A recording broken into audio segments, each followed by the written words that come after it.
So I just asked my friends कि bro कौन सा उठाना है okay. I would like to get rich slow, not quick. How to convince our parents for Goa. पता है कि मतलब एक जॉब सिक्योरिटी है कि अगर कुछ भी नहीं किया तब भी एक डिसेंट अच्छा पैकेज लग जाएगा. Hello guys, welcome back to a new video and today we have with us Somrat Dutta. और तुमने उसकी वीडियो शायद देखी होंगी अगर हमारे चैनल की देखी है तो. और अभी वो हमें थोड़ा बहुत बताएगा कि उसने freelancing and finance and YouTube कैसे सब मैनेज कर रहा है कॉलेज के साथ एंड उन सब के फ़ायदे नुकसान जो भी हैं वो सब कुछ बताएगा. So Somrat, first of all hello. Hey Arnav and Bhuvan, thanks a lot for having me on the channel. मतलब तुम लोगों का कंटेंट मुझे काफ़ी अच्छा लगता है. I mean you guys are trying to make something different. भाई तुम लोग ही हो मतलब हमारी मोटिवेशन जो स्टार्ट किया सारे बिट्स में जो यही बोल रहा था.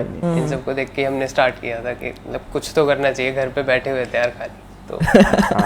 बिल्कुल. सोमरत, अपना जल्दी से एक ब्रीफ इंट्रोडक्शन दे दे कि कौन सी ब्रांच में तूने कैंपस ज्वाइन किया था एंड फिर जो तेरे को ट्रांसफ़र मिले. राइट बेसिकली मुझे बिट्स गोवा मिला था in the 4th iteration. So I guess नहीं 5th iteration right. And I was on the waiting list for any branch at any campus. तो मेरा स्कोर काफ़ी कम था बिट्सैट में. तो yeah so I got biological sciences at BITS at Goa campus. And first year में मैंने काफ़ी मेहनत की, पढ़ाई भी की, एज इन की नहीं सिर्फ पढ़ाई की बट मोस्टली पढ़ाई की on my first year. And then I change my branch to economics and computer science. So yeah that's the brief. तो सेकंड क्वेश्चन मेरा ये है कि अपनी स्टॉक मार्केट जर्नी तूने स्टार्ट करी तो अभी तूने रिसेंटली पोस्ट डाला था. जो लोग फॉलो करते हैं सोमरत को उन्हें आइडिया होगा कि इसने पोस्ट डाला था कि इसे 1 साल हो गया है और मतलब इसने काफ़ी लो अमाउंट ऑफ मनी से स्टार्ट किया था. तो तेरे स्ट्रगल्स क्या रहे थे और तू इन्वेस्टिंग करता है या ट्रेडिंग करता है या डिफरेंस क्या है इन दोनों चीज़ में, एक बार ये सब भी बता दे. अच्छा, so first I will start with my journey, then I will talk about कि डिफरेंस क्या है and then I will talk about my plans. Okay, so I started with 5,000 rupees and वो भी मेरे खुद के ही पैसे थे. I did some freelance project and मुझे याद है अभी भी I started by asking my friends कि कौन सा लेना चाहिए. So this was the biggest mistake, okay, because there were a lot of fundamentally good stocks. Now fundamentally good stocks खुद ही एक बहुत बड़ा चीज़ हो गया. मतलब जिसको ढूंढना भी थोड़ा टफ हो जाता है. I mean there's a lot of process. So I just asked my friends कि bro कौन सा उठाना है okay. So I just bought that stock and suddenly I guess market थोड़ा सा डाउन चला गया and I was like in panic. Oh my god मेरा लॉस हो रहा है. So I exited, ठीक है. So I won't tell the name of the stock. I would say there was a stock which I bought at 9,000 rupees, ठीक है. And that stock went up to 9,500 जब मैंने exit कर लिया, right? Because मुझे लग रहा था कि I mean it's going down, the market is crashing, and then the stock went up to 22,000. I mean like oh my god. So yeah. So first mistake that I did was I think looking at stocks as stocks and not as businesses. तो this was the first mistake that I did. Second mistake would be मैंने खुद से study नहीं किया था, right. But right now I do a lot of studying about different stock, उनके you know like क्या क्या पैरामीटर्स है, results, balance sheet, a lot of stuff. So yeah तो वही है कि बिकॉज मैंने देखा कि कैसे कैसे you know like rupee cost averaging concept होता है. So following that I am trying to do that strategy right now. And yes I am only into investment right now, not trading. मैंने 1-2 बार 3-4 बार trading try किया था, पैसे होते हैं but there is just too much risk that I can't handle and मैं थोड़ा you know like panic में आ गया and lot of stuff happened. But yes if I get some time in the future I will try to look into futures and options. मतलब कैसे करते हैं I don't really know. I guess Bhuvan knows a lot about it. So yeah that's basically the thing. And एक और चीज़ है, I would like to get rich slow, not quick. So that's why I'm right now into investment only. So a lot of people want to get rich quick, which is not my thing. Exactly. So yeah. Trading मतलब अपने आप में एक job ही हो जाता है, professional. मतलब professional. It's a full time thing to be honest. Right. Cool. So next question पे आते हैं. ठीक है. That is कि तेरे पास काफ़ी अच्छी ब्रांच है ना एक अच्छे कॉलेज में और एक जॉब सिक्योरिटी है. मतलब good branch bad branch. Oh my God. चलो ठीक है कोई नहीं. तो पता है कि मतलब एक जॉब सिक्योरिटी है कि अगर कुछ भी नहीं किया तब भी एक डिसेंट अच्छा पैकेज लग जाएगा. और उसके बाद भी तूने यूट्यूब स्टार्ट किया, इन्वेस्टिंग स्टार्ट किया एंड हाँ मतलब वही कि अब स्टार्टअप पे भी काम कर रहा है तूने, एक उस दिन बताया था हमें. तो तेरे को ऐसा क्यों लगा कि हाँ कुछ नया ट्राई करना चाहिए मतलब मोस्टली नोशन यही होता है कि हाँ अब अच्छी ब्रांच है, सिक्योरिटी है, अब आराम से बैठते हैं, चिल करते हैं। राइट। हाँ, तो तूने ऐसा क्यों सोचा? दिस इज़ एक्चुअली काफ़ी अच्छा क्वेश्चन है, and to be honest it really depends. I mean दो तरह के लोग होते हैं, मुझे जितना लगा देख के। There are just two kind of people, जो वन रिस्क लवर पीपल होते हैं, there are people who don't like risk averse, ठीक है। सो नॉट रियली कोई बुरा नहीं है, कोई ख़राब नहीं है, both are fine, but I am more kind of a risk lover guy, okay. So I mean, to be honest, I would prefer to be uncertain and happy over than being certain and not happy. So I mean, कौन सा book में मैंने पढ़ा था याद नहीं है.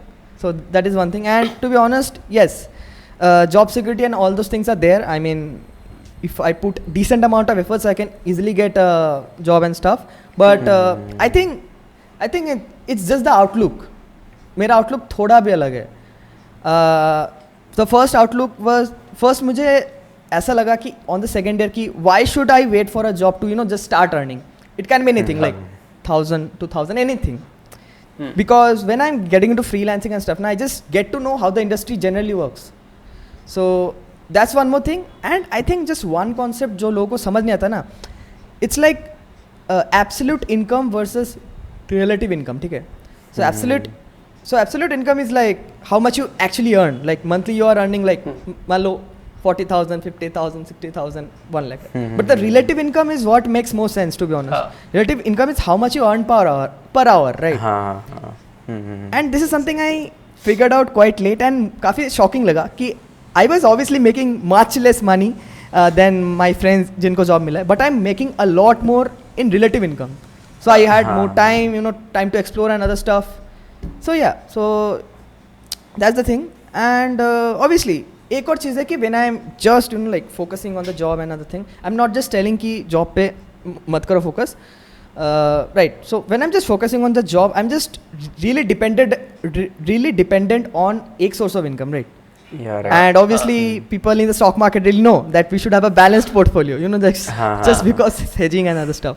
So it's something like that. I mean, right now I think I have around 4 to 5 sources of income. Not really giving that much of income, but still it's there. Yeah. So yeah, तो वही है. And I really love to explore, to be honest. And ऐसा भी नहीं कि सिर्फ उस पे ही ध्यान दे रहा हूँ. I'm also like trying to balance my academics. My CGPA is around like 8.2 ki 8.3. So it's ऐसा भी नहीं है. So I'm just trying to balance everything. तो yeah, I think that just answers the question. Okay. So हाँ, मतलब इससे related ही next question है कि जैसे फ्रेशर्स आते हैं, कॉलेज आते हैं ना, तो उनके दिमाग में क्या होता है, मतलब वही कि हम फैंग कंपनीज में जाएंगे या मतलब कोई भी अच्छी कंपनी में जाएंगे, जॉब करेंगे. तो वुड यू सजेस्ट कि वो लोग बस पढ़ाई ना करें, अब बाकी चीज़ें भी एक्सप्लोर करें, जैसे क्लब्स एंड डिपार्टमेंट्स या फिर मतलब वही एक्स्ट्रा चीज़ें, स्टॉक मार्केट पढ़ना या और भी चीज़ें कुछ? अच्छा, so this is also a very nice question. And I think again it really depends upon the outlook of the person. If you are तुम अगर काफ़ी conscious person हो ना, I mean everywhere you're putting your time in, if you really know कि what I'm trying to get out of this by the end of this thing, right? Yes, I think from a personal development point, you should join clubs and departments. फिर इतना भी नहीं कि तुम इतना ही time दे रहे हो उस पर कि like you're not focusing into your acads and other stuff. But be very rational about कि तुम कहाँ पे टाइम दे रहे हो अपना.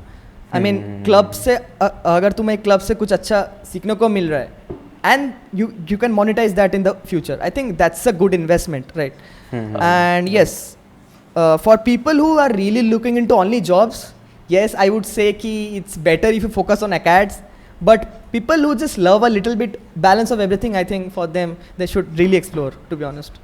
So एक जनरल नोशन होता है इसके बारे में, तुम्हें पता ही होगा कि एक अच्छा कॉलेज नहीं मिला अगर मुझे, तो मैं कुछ खास नहीं कर पाऊँगा, है ना? तो अब जैसे मेरे को ऐसा लगता है कि जो हम अभी कर रहे हैं उसका मतलब हमारे कॉलेज से कुछ लेना देना नहीं है, हम ये अलग कर रहे हैं ना, उसमें हमारा कॉलेज कुछ हमारी हेल्प नहीं कर रहा है. सो तेरे को ऐसा क्या लगता है? What's your take on it? Yes, now this is again very subjective. I mean there's a huge disconnect between what you guys are trying to do and how your college is going to help with that, right? So मान लो तुम्हें job he, you are looking into the job part of it, ठीक है? Now, if you're just if you just focus on that, yes, being in a good college will help you a lot. Initial stage में, you know, like getting into the good companies and all those things. But I guess from a long-term perspective, it's more about, you know, the kind of mindset that you build on campus. So now coming back to the question, अच्छा college नहीं है तो नहीं कर पाएंगे. Depends on क्या नहीं कर पाएंगे. I mean, if you're trying to get into other industries that is जिसका कुछ कनेक्शन नहीं कॉलेज से, you can definitely do it. Yes, college, your college brand will definitely help you to establish the credibility पहले, but on the long run I think yeah exactly on the starting I mean it's possible to be honest, nothing like that. वही है, मतलब अगर higher studies के लिए भी करना है तो उस टाइम में हेल्प कर देगा, बट आगे वही है, तुम्हें मतलब खुद से ही करना पड़ता है. यस, हाँ, आई थिंक एक बहुत कॉमन नोशन हो जाता है अच्छे कॉलेज में आने के बाद कि अब तो सब कॉलेज करके देगा, बट टू बी ऑनेस्ट सब कुछ खुद ही करना पड़ता है. And even you know like studying and everything, spoon feeding वाला I mean mindset doesn't really work out. And to be honest, people who are really, you know, like into social media and, you know, like how to leverage connections and networking, they can get to places even मतलब वो person अच्छे college से ना भी हो ना, then also that person can, you know, get to like really good places without having, you know, the brand of the college. So I guess वही अपने कॉलेज में एक एग्जांपल है ईशान को, जिसने भी देखा है, मतलब उसकी ग्रोथ तो बहुत ही एक्सपोनेंशियल है. राइट. तो एक बहुत ही ऑफ टॉपिक क्वेश्चन है, मतलब ऐसे ही पूछ रहा हूँ बीच में. तो काफ़ी बच्चे पूछ रहे थे how to convince our parents for Goa. अच्छा, oh my god. I mean मेरे लिए तो it was a little bit difficult because my parents were like, क्या पिलानी के ऊपर गोवा क्यों डाला है and all those things. So I somehow had to convince, but to be honest, really depends on the person. Convince कैसे करे यार? I mean you can say कि GSOC के सिलेक्शंस दिखा दो, बट वो कर सकते हो. मतलब पेरेंट्स तो ये देखते हैं कि मतलब और भी अच्छे कॉलेजेस हैं और गोवा में जाके बिगड़ जाएगा बच्चा है. अच्छा, तो हाँ, is that right? College Goa जाके बच्चे बिगड़ जाते हैं? आई मीन इंजीनियरिंग कॉलेज में जाके बिगड़ मतलब इन जनरल कॉलेज में जाके बिगड़ जाते हैं. हाँ. आई मीन देखो, आई मीन क्या बोलूँ, I mean at this point I guess सब मैच्योर है थोड़ा सा, एंड अगर वो पर्सन बिगड़ना चाहता है तो डेफिनेटली बिगड़ जाएगा. मैंने बहुत कुछ एक्सपीरियंसेस किया है कॉलेज में आने के बाद, बट एज इन ऐसा कुछ नहीं कि I got, you know, like really into bad stuff and all those things. So yeah I mean really depends on the person. And convince parent को कैसे करें? करो भाई, कुछ भी ढूंढो कन्विंस करने के लिए. एक ये भी है ना कि मतलब क्यों कन्विंस करना है, प्रेफरेंस लिस्ट में भर दो ऊपर गोवा सब. हाँ, तो मैंने तो आगे व्हाट कैन आई डू. मैंने बोला मुझे यही मिला बस, चलो ठीक है. सो लास्ट क्वेश्चन पे आते हैं, that is what are your future plans. मतलब अभी जैसे यूट्यूब चल रहा है, तूने भी बताया कि 4-5 सोर्सेस ऑफ इनकम है, तो इनमें से किसको तू एज अ मेन इनकम बनाने की कोशिश करेगा आगे जाके? Main source of income don't really know man at this point, really depends. कभी कभार freelance is giving me more money, कभी कभार affiliate is giving me more money. YouTube I don't see as a source of income for me. हाँ, YouTube is just building a community and then exactly. utilizing it. Yeah. So now हाँ, तो mostly I will look into business side of it, and I mean just for the sake of YouTube I'm doing just for the sake of, you know, I mean establishing a credibility and identity of myself and my own brand. Other than that, I think I will again, you know, like explore different aspect of businesses. Like I'm right now studying about product management and product design. So dekhte kya hota hai. So that's the point with me. I'm very, you know, like unstable person. Yesterday you asked me I'm learning machine learning, and today you asked me I'm learning product design. Like bro, what? तो वो है. And coming to the job side of things, to be honest, I don't really know right this मतलब इस point पे. So I'm looking कि is software development roles right for me.